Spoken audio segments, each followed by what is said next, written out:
দোস্ত, ভাটাটা তো অনেক দিন ধরে বন্ধ আছে, ভাবতাছি ভাটার কাজটা শুরু করব। তাহলে কি বলিস? হ্যাঁ, এত বড় ভাটা ফেলে রেখে তো লাভ নেই। কিছু টাকা ইনভেস্ট করলে ভালো টাকা ইনকাম হবে। ভাই নাকি? কি অবস্থা?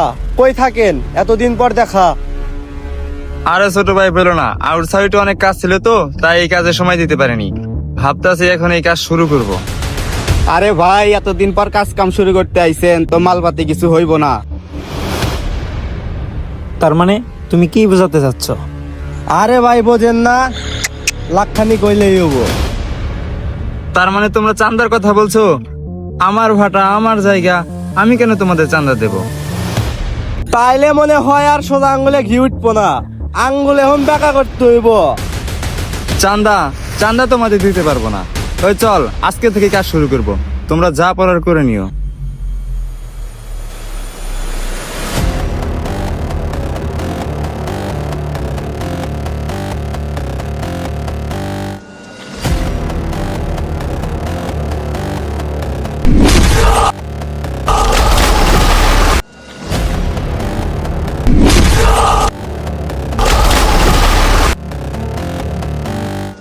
ভাই ভাই ভাই, ওখানে আপনার কাজ করতেছি, কিছু লোক এসে আমাদের মারতেছে, তাড়াতাড়ি চলেন।